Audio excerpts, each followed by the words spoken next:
Located right in the middle of the desert, Salvation Mountain started as one man's vision, and now it's considered a monumental piece of art.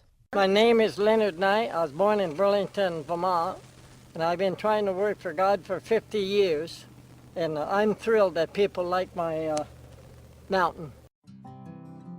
It looks like something right off a Hollywood film set. But don't be fooled, this is the result of years of dedication and hard work. It's known as Salvation Mountain, located just a few miles away from Niland, California, and the Salton Sea. Well, this is our front gate. It shows what we're about, what kind of people we are. Salvation Mountain was originally built in 1985 by Leonard Knight. Knight was a man of strong faith. He wanted to share his love for God through his creation. He wanted the message God is love to go out, that love was universal. So he wanted his message to go to the world.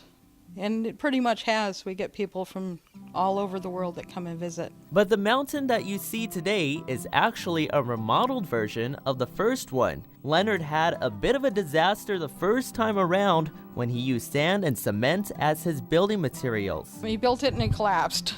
It was a learning curve for him. And so he learned to build better, and it's still here. Made completely of adobe clay the second time, the mountain stood sturdy and weatherproof. But building all this was no easy task for Leonard. Physically, it's pretty challenging because it's mud and water and straw and hay bales. They're all heavy, you know, and you can see there's quite a bit of elevation there. Bill Ammon, a good friend of Leonard's, occasionally came to help Leonard paint and seal areas of the mountain. He dedicated so much of his life, and you can just see it every stick up here.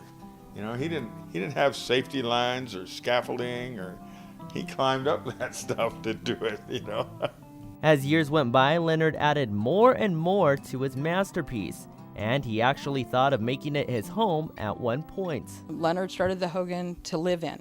He was going to sleep there and live in that. And he built it, and he stayed in it one night and decided he didn't like it. He was going to go sleep in his truck. And I said, why? He goes, it's not comfortable. He goes, it'll be good to sit and talk to people, but I can't sleep there. That room now sits as a tribute to Leonard and his love for the mountain. It showcases the many awards and recognitions he's received.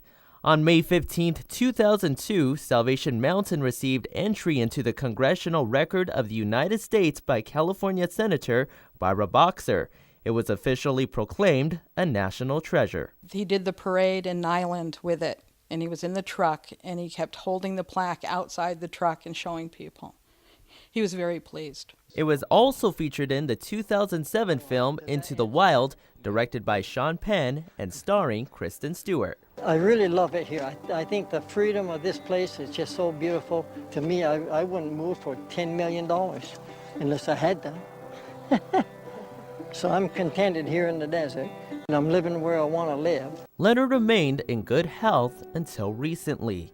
His caretaker and best friend Kevin Eubank passed away last December from a heart attack.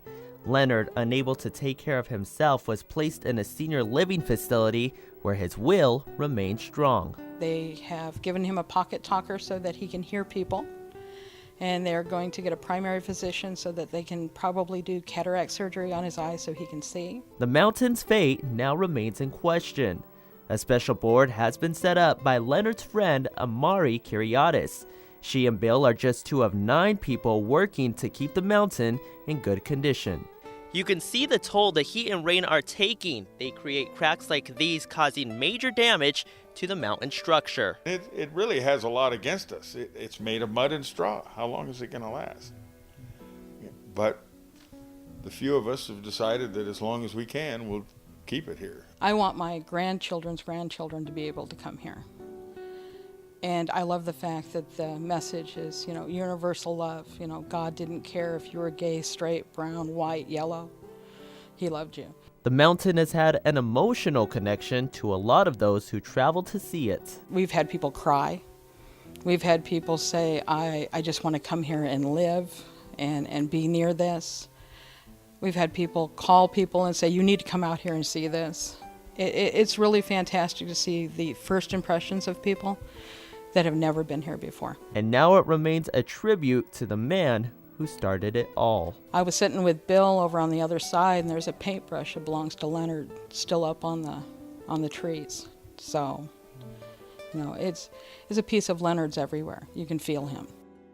If we can keep this a national treasure, it'll be here 500 years now, so kids can see that God is love and God is universal. Can't we love a universal God who loves us all? And that's my message. As the summer months approach, preservation is key. Visitors can donate their money or their time to paint.